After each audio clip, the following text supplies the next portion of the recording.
বাচ্চা থাকতে নিকৃষ্ট হয়, মরলে শ্রেষ্ঠ পদক পায়। ও মানুষ মইরা গেলে কদর বাইরা যায়।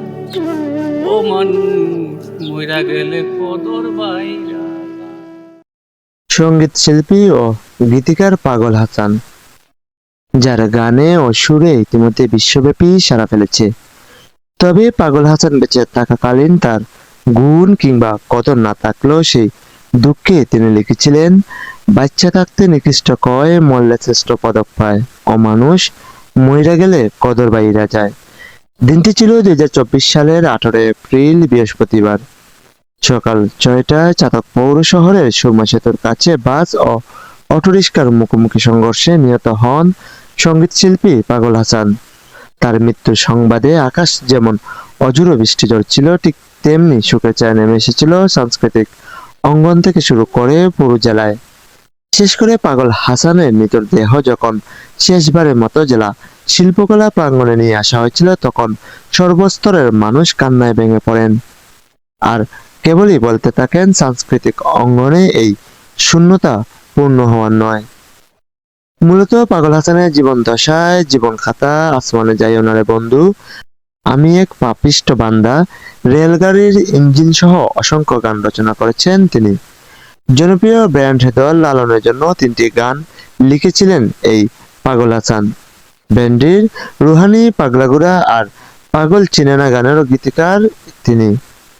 তবে আজ পাগল হাসানের দ্বিতীয় মৃত্যুবার্ষিকী মনে রেখেছে সাংস্কৃতিক অঙ্গনের মানুষরা।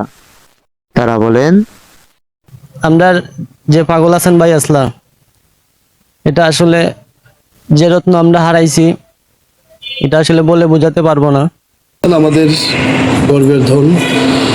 যদি বলি যে পাগল হাসান আমার কি, আমার হচ্ছে আপনজন, অতি আপনজন, বন্ধু, সারথি। একসাথে অনেক দিন পথ চলা, অনেক স্টেজ আমরা শেয়ার করেছি একসাথে। ভাবতে অবাক লাগছে যে আজকে দ্বিতীয় মৃত্যুবার্ষিকী আমরা পালন করতে যাচ্ছি। আর পাগলের গানকে আমরাই বাঁচিয়ে রাখতে হবে, আমাদের মাধ্যমে বাঁচিয়ে রাখতে হবে, আমাদের বাচ্চাদের মাধ্যমে বাঁচিয়ে রাখতে হবে। একজন পাগল হাসান, যার জীবনবোধ সম্পর্কে দূরদর্শিতার একটা প্রমাণ পাওয়া যায় আমি মনে করি এই গানে। শুধু এই গান না, একজন পাগল হাসানের আপনি যদি চিন্তা করেন তার বিচ্ছেদের গান, যে গানটি দিয়ে মানুষের ভিতরে ভেতরটাকে আলোড়িত করে, একটা প্রতিবাদী সুর, কথার মিশেল, একজন সহজ সরল মানুষের জীবনাচরণ কিভাবে হতে পারে তার প্রকৃষ্ট উদাহরণ পাগল হাসান। আমরা তার মতো একজন মানুষকে অকালে হারিয়েছি, এটা আমার জন্য বিশাল শূন্যতার সৃষ্টি হয়েছে, তা পূরণযোগ্য নয় কখনোই। একজন পাগল হাসানকে আমরা হারিয়েছি আমরা একজন রত্নকে, যে এই অঞ্চলটাকে, এই লোক সংস্কৃতিটাকে সমৃদ্ধ করেছে।